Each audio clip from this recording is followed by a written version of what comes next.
तो जैसे हनुमान जी बनावटी रूप में पूछ रहे हैं, वैसे भगवान राम बनावटी में ही जवाब दे रहे हैं। ओरिजिनल परिचय नहीं है दोनों का। करे कौशलेश दशरथ के जाए, हम पितु वचन मान बन आए। पिता की आज्ञा से हम वन में आए हुए हैं और मेरा नाम राम है। लक्ष्मण मेरे भाई हैं और मेरे साथ में सुंदर नारी शोभायमान है। यहाँ हरि निश्चर बहते ही और विप्र फिरे हम खोजत ते ही। हे ब्राह्मण, यहाँ उस वैदेही को, सीता जी को राक्षस ने हरण कर लिया, इसलिए मैं उन्हीं को ढूंढ रहा हूं।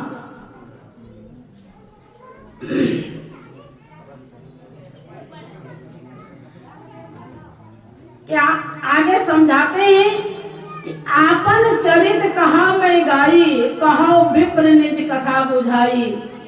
कि मैंने तो अपनी कहानी बता दी, मैं कौन हूँ, कहाँ से आया हूँ, क्या कर रहा हूँ।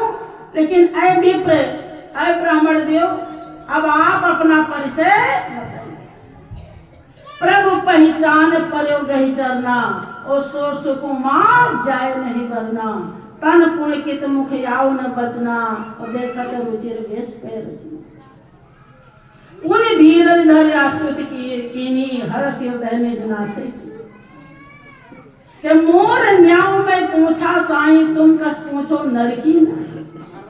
तो माया बस फिरा भुलाना, ताते मैं नहीं प्रभु पहचान। तो एक बार हनुमान जी को भी माया ग्रास लेती है, सती को भी माया खा जाती है, बहुत बलवती है। लेकिन जो गुरु का भक्त होता है, वहां माया की दाल गलती नहीं,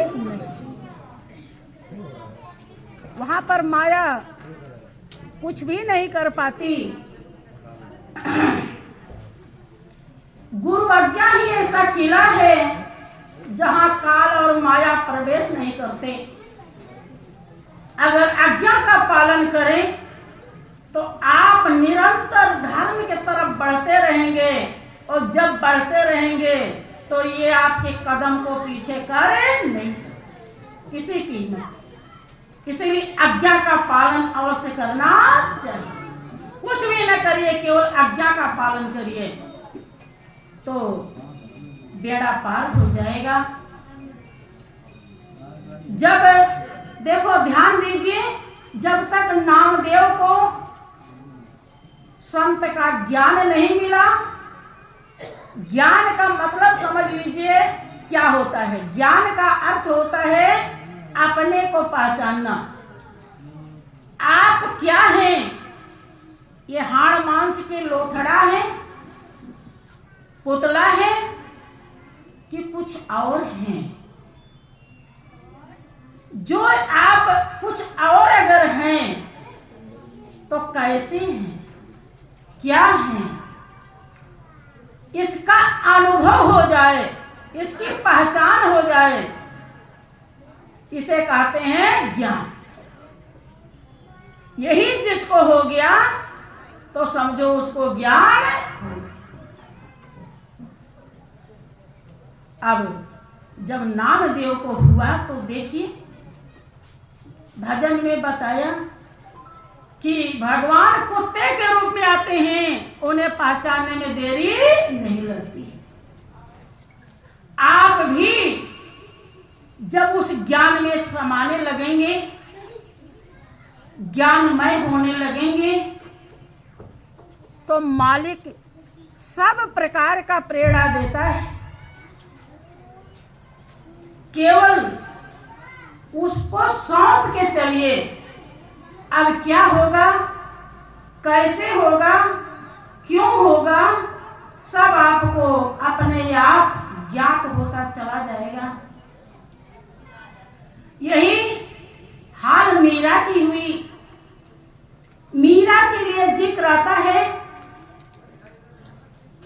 कि जब वो छोटी थी, गांव में किसी की बच्ची की शादी थी, बारात आई थी, गाजे बाजे बज रहे थे। मीरा ने अपनी माँ से पूछा, माँ उनकी चोटी बना रही थी, कि माँ बाजे कहाँ बज रहे हैं। उनकी माँ ने कहा कि बेटी बारात आई है। कि बारात क्या होती है माँ? कि बारात में दूल्हा आता है। कि दूल्हा क्या होता है? कि दूल्हा भरतार होता है, भरण पोषण करने वाला। तो मेरा दूल्हा कहाँ है? तो उनकी माँ ने कृष्ण के मूर्ति की तरफ संकेत किया, बेटी तेरा दूल्हा ये। उसी दिन से मीरा उस मूर्ति को अपना दूल्हा मान लेती हैं और नहलाती धुलाती, उसी के साथ सोती जगती, सब उसी के काम में लगी। उसी समय संजोग ऐसा घटना घट जाता है। उनकी बड़ी बहन ताऊ की लड़की कृष्णा थी, जिसकी शादी रचाई जाती है। अब शादी को देखने भाई और बाप दोनों चले जाते हैं। आज का समय नहीं था, फोन का कोई साधन नहीं था। कोई कुछ कहना चाहे तो पत्र के द्वारा हफ्ते में, महीने भर में कह सकता है, ऐसे नहीं कह सकता। तो दोनों, वो उधर जाता है, उधर दोनों ने शादी निश्चित कर दी और एक ही डेट पे शादी निश्चित हो गई। जब दोनों घर आते हैं तो दोनों बाप और बेटे बताते हैं कि कृष्णा की शादी हमने निश्चित करी, कब करी, इस डेट पे। दोनों का एक ही बात निकलती है। अब भारी असमंजस हो गया, क्योंकि सर कटा सकते हैं, सर झुका सकते नहीं। राजा महाराजा की बात है। अब लड़की एक है, बारात दो आएगी, अब क्या होगा? लेकिन धैर्य से काम लिया। जब शादी का डेट आ जाता है, सब मंडप सजाए जाते हैं। कृष्णा को भी सखियां सजा रही थी। बारात आ जाती है। उनके पिता ने एक बारात को दूसरी जगह टिकाया और दूसरी बारात को दूसरी जगह टिकाया। एक दूसरे को कोई नहीं जान रहा। और फिर एक हीरे की अंगूठी लेकर आते हैं और कृष्णा को देते हैं, बेटी बारात दो आई है और या तो हजारों की मौत होगी या इज्जत तुम्हारे हाथ। अंगूठी देते हैं, कृष्णा समझ जाती है और उस अंगूठी को अपने मुंह में ले लेती है। बताया जाता है कि हीरे में जहर होता है और कृष्णा मर जाती है। तो उसके पिता एक बारात वालों को बताने जाते हैं कि लड़की की मौत हो गई। तो बारात वापस चली जाती है, लेकिन दूसरे जो बारात वाले थे वो नहीं जाते हैं। वो कहते हैं चाहे जिंदगी है मरी है, हम उसी के लिए तो आए थे, हम उसे ले जाएंगे। तो कृष्णा की माँ जो थी उसने कहा कि भाई साहब, हमारे घर से अर्थी नहीं डोली जाती है। तो कृष्णा नहीं सही, मीरा को डोली में बिठा देते हैं। लेकिन मीरा तो संस्कारी थी और देख रही है कि एक की डोली सजने वाली थी और अर्थी सज गई, इस जिंदगी से कोई फायदा। तो उन्होंने प्रण कर लिया कि मेरा तो दूल्हा यही है और दूसरा दूल्हा होने वाला नहीं। वहां ले जाके शादी करना चाहते हैं, लेकिन मीरा करती नहीं, बेहोश हो जाती हैं, अपने हिसाब से कर लेते हैं। कि मीरा ने न कोई शादी किया, न पति का कोई व्यवहार किया। लेकिन जब उन्हें समझ में आया कि ये मूरत है भगवान की और हमें जरूरत है सूरत की, और सूरत दर्शाने वाले संत होते हैं, अब कहाँ जाऊं संत को ढूंढने। क्योंकि रानी अगर कहीं जाती है तो पालकी चाहिए, सेना फौज चाहिए, ऐसे कहीं जा तो सभी जान जाएंगे। मीरा बहुत दुखी हो गई। भाइयों बहनों, सकल पदार्थ है जगमाही, कर्महीन नर पावत नहीं। सब कुछ आपके लिए है, लेकिन जैसा आपका कर्म होता है उतना ही। मीरा ने भाव बुलंद बनाया कि संत हमें कैसे मिलें और क्या करें। विरह में हमेशा पागल रहने लगी। एक दिन देखती है उनके सामने की जो बाग थी उसमें कोई संत घूम रहे हैं। मीरा का हृदय कहने लगा कि संत आ गए हैं और ये मेरे लिए आए हैं, लेकिन मैं इनके पास जाऊं तो कैसे जाऊं। फिर भाइयों बहनों, सबसे बड़ा सलाहकार व्यापक शक्ति आपके हृदय में विशेष रूप से बैठा है, लेकिन आप उससे सलाह लेना नहीं जानते। जो उससे सलाह लेता है उसका सलाह कभी गलत नहीं होता है। जब भगवान शंकर ने देखा कि मां सती सीता बन गई हैं तो बहुत दुखी हो गए। तब शंकर प्रभु पद सिर नावा और सुमिरत राम हृदय से, यही तन सती भेंट मोहि नाही और शिव संकल्प कीन मन माही। अगर आप उससे सलाह लीजिए, ध्यान में बैठ जाइए, प्रभु अब हम क्या करें, क्या सही है, ऐसा मार्गदर्शन कीजिए। आप सुमिरन में लग जाइए, ध्यान में लग जाइए, वही विचार आएगा जो आपके लिए जरूरी है। तो मीरा के अंदर भाव आ जाता है कि आज भोजन मैं बनाऊंगी, दास दासियां नौकरानियां कोई नहीं बनाएंगी। उन्होंने डंका बजवा दिया कि आज नई रानी भोजन बनाएगी और नाश्ता भी बनाएगी, शाम का भोजन भी 56 व्यंजन।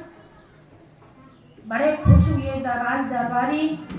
मीरा ने सब में थोड़ा थोड़ा भान डाल दिया और कहा कि कोई बचे ना, ये प्रसाद है प्रभु का। कोई दरबारी कोने कोने से कोई भी न बचे, सबको मिलना चाहिए। अब रानी का आदेश है, सबको मिला। अब जब रात के 12 बजे तो पहरेदार खड़े खड़े खर्राटे भी लेने लगे। कोई कुछ तो गिर गए, किसी को होश नहीं है। सब जहां देखो सब खर्राटे भर रहे हैं। तब मीरा नौकरानी का वस्त्र पहनती हैं और संत रैदास के पास पहुंच जाती थी। वो संत रैदास थे जो महल के सामने बाग थी जिसमें वो घूमे, वो विश्राम हाल में थे। मीरा जब उनका चरण पकड़ती हैं तो जब जाते हैं और नाराज हो जाते हैं। मीरा अपने जीवन को सरेंडर कर देती हैं, सौंप देती हैं कि हे महाराज, ये जिंदगी आपकी है, चाहे इसे बना दीजिए या बिगाड़ दीजिए, और मैं ऐसी स्थिति से आई हूँ। संत दयालु होते हैं, संत हृदय नवनीत समाना, और कहा कवियन पर कहा न जाना। मक्खन के समान उनका हृदय मुलायम होता है। संत रैदास वहीं पे मीरा को ब्रह्म ज्ञान प्रदान करते हैं और ज्ञान लेकर के मीरा आ जाती हैं, किसी को पता नहीं। मीरा पूरी बलवान हो जाती हैं। पूर्ण भरोसा मालिक का हो जाता है कि मुझे गुरु मिले रहे दास सासु घर न जाऊं, कि भूखों को तो भोजन देता आखिर जात चमार सासु घर न जाऊं। चमड़े का काम करते थे घर चौराहे पर। आज लोग सोचते हैं कहाँ भीड़ है, कहाँ का मठाधीश ज्यादा छुपा रहता है, वो बड़ा है। लेकिन बड़ा वो है जो भूख मिटावे। मीरा का भूख उस मोची ने मिटाया जो कठौते में चमड़ा भिगोते थे। उसी कठौते में से उन्होंने कंगन भी निकाल दिया था। मन चंगा तो कठौते में गंगा। तो मीरा की निगाह निराली बन जाती है। निराली क्या? अनोखी, दिव्य, अर्थात दिव्य के तरफ निगाह होता है कि निगाह मीरा की निराली पी के जहर की प्याली। निगाह मीरा की निराली पी के जहर की प्याली। ऐसा गिरधर बसाया हर सांस में, ऐसा गिरधर बसाया हर सांस में। आया जब काला नाग बोली धन मेरे भागे। आया जब काला नाग बोली धन मेरे भाग। प्रभु आए आज नाग के लिबास में, प्रभु आए आज नाग के लिबास में। आओ आओ बलिहार काले केश मोरार। आओ आओ बलिहार काले केश मोरार। धन्य भागी हूँ याद के एहसान की, धन्य भागी हूँ आपके एहसान की। बड़ी करुणा है करुणा निधान की, बड़ी करुणा है करुणा निधान की। जल जल में है झांकी भगवान की, जल जल में है झांकी भगवान की। किसी सूझ वाली आँख ने पहचान की, किसी सूझ वाली आँख ने पहचान की। प्रेमी सज्जनों, वो सूझ वाली आँख सबके पास है, लेकिन मीरा की आंख भी तभी खुली जब संत रैदास ने खोला। जब तक संत के पास आप नहीं जाएंगे, वो सूझ वाली आंख जो शंकर जी के फोटो में बनी हुई देखा होगा, वो सबके पास है, लेकिन दिखाई नहीं पड़ता क्योंकि मोतिया बिंद हो गया है। हम नहीं कह रहे हैं, तुलसीदास जी कह रहे हैं कि घट में है सूझत नहीं लानत ऐसी जिंद। अब तुलसी या संसार को भयो मोतिया। कबीर भी कहते हैं कि मैं के ही समझाऊं जगत सारा अंधा। मैं के ही समझाऊं जगत सारा अंधा। मैं के ही समझाऊं जगत सारा अंधा। मैं के ही समझाऊं जगत सारा अंधा।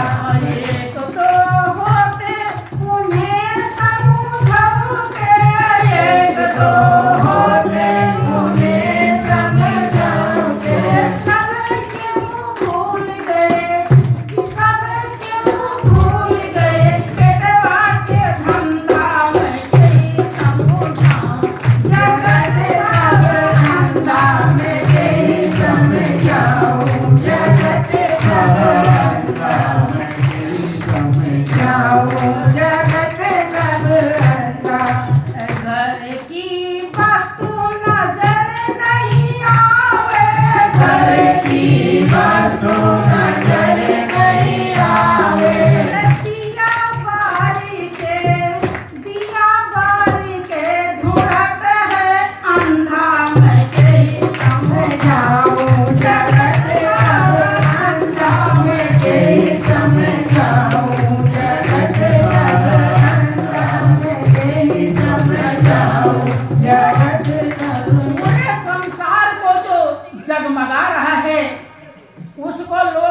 दीपक जलाते हैं,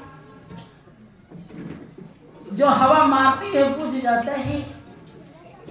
तुलसीदास जी ने प्रभु की पहचान बताई। प्रभु की भक्ति क्या है कि राम भगत चिंतामणि सुंदर, बसे गरुड़ जाके उर अंतर। राम की भक्ति ऐसी चिंतामणि है जो सारे चिंताओं को हमेशा के लिए खत्म कर देती है। लेकिन ऐ गरुड़ जिसके हृदय में बस जाती है, ध्यान रहे, लेकर रख देने का नहीं, जो बसा लेता है। कैसे? जैसे किसी की शादी हो गई तो लोग कहते हैं भाई आपकी लड़की बस रही, कि हाँ उसके एक नन्हा मुन्ना भी है, तो लोग सोच लेते हैं कि अब गृहस्थी बस। ऐसे जब आप ज्ञान का कदर कर लेते हैं तो आपके चिंता को हमेशा के लिए दूर कर। और उसकी पहचान क्या है? परम प्रकाश रूप दिन राती, और नहीं कछ चाहिए दिया धृत राती। वो परम प्रकाश रूप है जिसको हम दीपक जला करके पूजा करते हैं, लेकिन यही नहीं जानते कि हम दीपक जलाते क्यों हैं। बिन सत्संग विवेक न होई। जल्दी खत्म करते हैं, आप लोगों को भूख लग गई होगी। श्री सच्चिदानंद